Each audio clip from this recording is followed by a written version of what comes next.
Hello students, good morning everyone. Today our topic is types of disorder, their cases and nature. First point is attention deficit hyperactivity disorder, short में ADHD. Okay, attention deficit hyperactivity disorder. Okay. Hyperactivity disorder is a group of behavioral symptoms that include inattentive hyperactivity and impulsiveness. In fact, it is a medical condition that affects how well can someone sit still, focus and pay attention. Generally जो बच्चे होते हैं वो अपना जो ध्यान है एक जगह केंद्रित नहीं कर पाते हैं. जहाँ भी वो अपना ध्यान लगाते हैं तो वो प्रॉपर वहाँ पर नहीं लगा पाते हैं. इसके कारण जो है ये डिसऑर्डर जो है ये न्यूरॉन से संबंधित है, जिससे वो किसी कारण से वो अपना जो है पूरा जो है अपना फोकस जो होता है वो नहीं लगा पाते हैं और एक जगह पे वो टिक कर नहीं बैठ सकते हैं. तो ये जो इसके जो ये है जो इसके जो लक्षण हैं वो हम देखते हैं.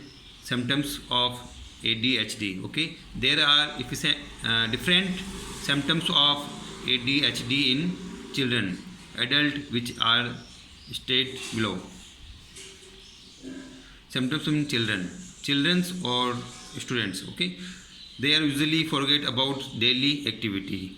जो डेली एक्टिविटी होती है वो उनको वो भूल जाते हैं. उनको डेली उसको मतलब समझाना पड़ता है या बताना पड़ता है.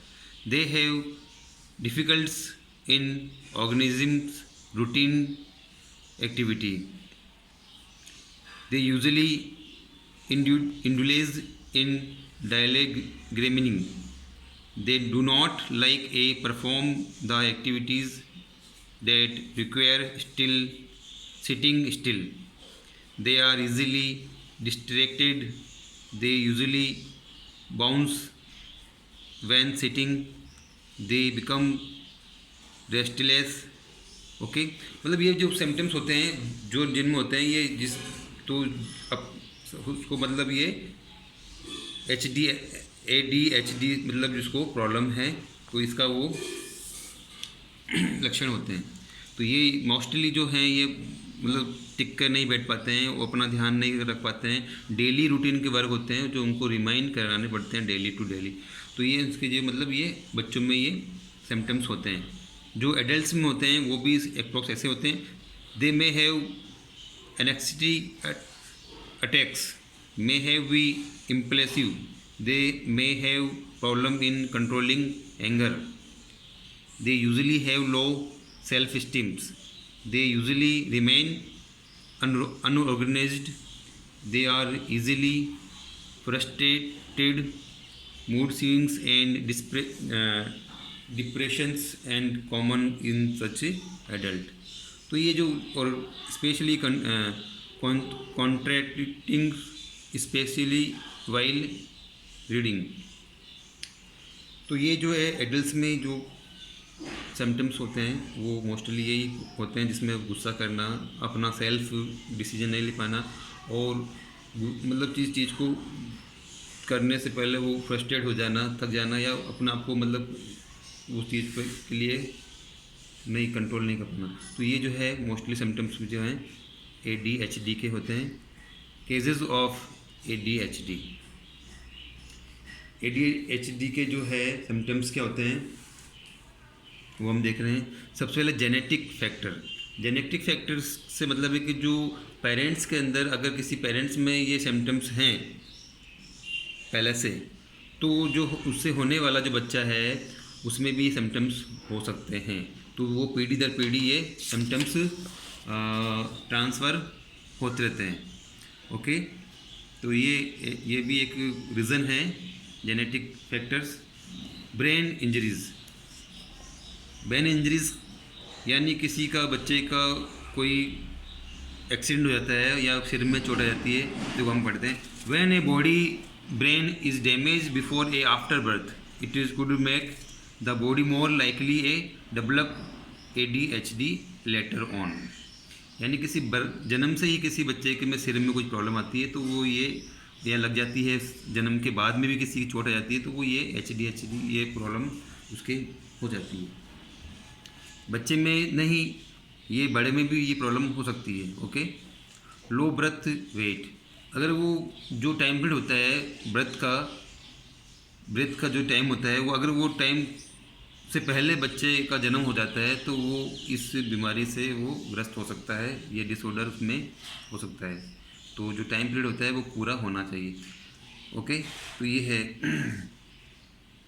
मतलब ये जो सिम्टम्स हैं ये रीज़न है जिसके कारण ये हो जाता है। Leak discipline in the family, अगर फैमिली का भी इसमें रोल होता है, जैसे फैमिली पूरे बच्चे पर पूरा ध्यान नहीं दे पाती है या उस पर पूरा प्रॉपर जो है डिसिप्लिन में बच्चा नहीं रह पाता है उसके घर पे, तो वो ये इस प्रॉब्लम से वो ग्रस्त हो सकता है, जिससे ये काफ़ी प्रॉब्लम होती है। नेक्स्ट है डाइट का जो है मेन इम्पोर्टेंट रोल होता है बच्चे की जो है ग्रोथिंग के अंदर, डेवलपमेंट के अंदर। अगर प्रॉपर उसको फूड या प्रॉपर उसको डाइट नहीं मिल रही है, जिस समय उसको प्रोटीन, कार्बोहाइड्रेट, विटामिन्स की जो है रिक्वायरमेंट होती है वो उसको नहीं मिल पाती है, तो इसके कारण भी वो इस डिसऑर्डर से वो प्रॉब्लम हो सकती है। तो ये जो प्रॉब्लम है ये काफ़ी है। उसके बाद में भी जो है अगर कोई parents smoking, alcohol, drugs abuse during pregnancy में केजेस द HDO2 डिफिशिएंसी, यानी कोई भी ये चीज़ स्मोकिंग करता है, अल्कोहल करता है, ड्रग्स लेता है तो उसका इफेक्ट भी उसके ब्रेन के ऊपर ये पड़ता है, तो ये जो है माइंडली वो जो है ये डिसऑर्डर होता है।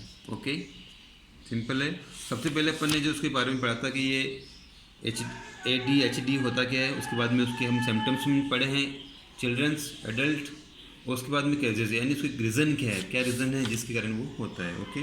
अब होता है सेकंड जो पॉइंट है अपना आज का, sensory processing disorder, SPD। Okay.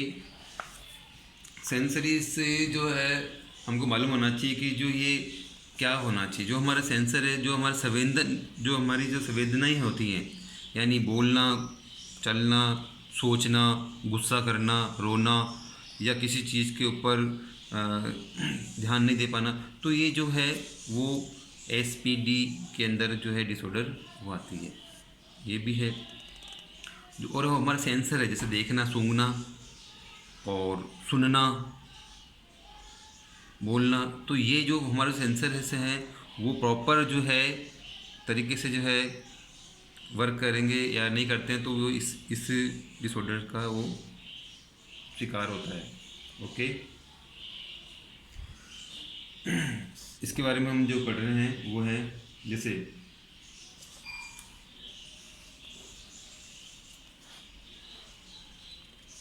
इसमें जैसे हमारे जो सेंस हैं वो प्रॉपर इन मैसेज की इन्फॉर्मेशन जो है माइंड के अंदर वो नहीं कलेक्ट कर पाते हैं, और वह मतलब करेक्ट सही टाइम पे वो अपने जो है इन्फॉर्मेशन जो है नहीं दे पाते हैं, तो ये जो है उसके बिहेवियर को बहुत ज़्यादा उसको मतलब ये डिस्टर्ब करता है।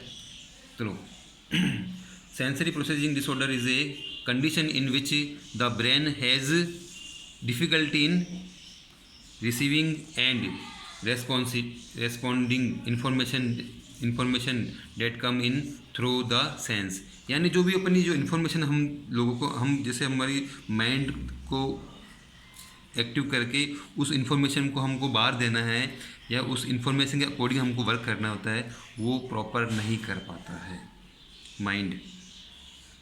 तो ये है जो है ये भी एक न्यूरॉन से संबंधित है, वो जो है प्रॉपर हमारे जो सेंस है वो प्रॉपर वर्क नहीं कर पाते हैं किसी रीज़न से, उस रीज़न से जिसके कारण ये SPD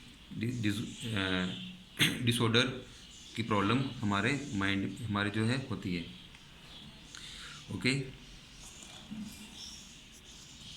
जैसे मैंने आपको बता ही दिया है, in fact it refers to the way the nervous systems receiving message और the sense and then turn them into proper motor and behavioral response। जैसे मैंने आपको बताया था कि जिस प्रकार से वो अपना जो है मैसेज है, जो सूचनाएं होती हैं, वो टाइम पे या सही तरीके से नहीं उसका वो सिस्टम नहीं कर पाता माइंड का, तो ये प्रॉब्लम होती है। इसमें गुस्सा करना या किसी चीज़ का जो है, जैसे उसको सर्दी लग रही है तो उसको इसका एहसास नहीं हो पाना, अगर वो किसी चीज़ गर्म चीज़ के ऊपर या कोई नुकीली चीज़ के ऊपर वो पाँव दे रहा है तो उसकी इन्फॉर्मेशन माइंड कैच नहीं कर पाता है और उसको वो मालूम नहीं होता है कि ये गर्म चीज़ है या ठंडी चीज़ है या ये कैसी चीज़ है, वो ये माइंड उसका प्रॉपर वर्क नहीं कर पाता है। तो ये प्रॉब्लम जो मोस्टली इन बच्चों में होती है। तो ये जो है SPD ये प्रॉब्लम है। Cases of sensory processing disorder, इसके मतलब क्या क्या इसके रीज़न है इस चीज़ के होने के। तो मोस्टली आपको पता होगा ये जेनेटिक केसेस होगा, क्योंकि प्रॉपर जो है अगर किसी पेरेंट्स को ये प्रॉब्लम है तो वो पीढ़ी दर पीढ़ी ये आगे हो सकती है। Research studies indicated that children born and adult who have autism spectrum disorder ASD may be at the higher risk of developing SPD. Scientists alluded that the cases of SPD are coded into the child's genetic material। यानी जो ये भी एक पीढ़ी दर पीढ़ी होने वाली जो है डिसऑर्डर है। लो बर्थ वेट, वही मैंने बताया जो जैसे अपन ने इसमें आगे इसमें ADHD में पढ़ा है, वही सेम टू सेम वही रीज़न है जो हम अपन आगे पढ़े हैं। Low birth weight, environmental factor का भी इफेक्ट होता है। जैसे अपन नागासाकी की बात करते हैं, जहाँ पर जो परमाणु अटैक हुआ था उसका आज भी इफ़ेक्ट होता है, जहाँ पर होने वाले बच्चों पर आज भी उस इन्वायरमेंट का, उस परमाणु अटैक का जो है इसका ये होता है, इफेक्ट होता है। और दूसरी बात है जो हमारा इन्वायरमेंट, हमारा जो फैमिली का इन्वायरमेंट है, हमारा जो खान पान है, हमारा रहन सहन है, उसका भी इन्वायरमेंट का उसका बढ़ता है। अलग अलग जो है स्टेट के जो इन्वायरमेंटल है उसका भी बॉडी पर और हेल्थ पे इफ़ेक्ट होता है। फिजिकली केजेस किसी में अगर वो होता है तो ये प्रॉब्लम हो सकती है। Biological basic for the concept, यानी जो किसी प्रकार से ये ब्रेन के अंदर या एक्सीडेंटल के अंदर या किसी भी रीज़न के कारण वो डैमेज हो जाता है, सिर में चोट हो जाती है, तो ये डिसऑर्डर हो जाता है। या कोई उसमें ऐसी घटनाएं हो जाती है जिससे वो मेंटली डिस्टर्ब हो जाता है, तो ये भी एक SPD की रीज़न हो सकता है। ओके, तो आज हम यही यहाँ तक ही पढ़ेंगे। हमने दो पढ़े हैं, ADHD एंड सेकंड है SPD। ये दो जो हैं अपन ने डिसऑर्डर पढ़े हैं, उसकी रीज़न वो किस रीज़न से होते हैं। ओके, उसके बाद में अपन जो है उसके लिए क्या मैनेज करना चाहिए, वो हम क्या किस तरीके से हम इसको बचा जा सकते हैं, वो हम पढ़ेंगे। ओके, आज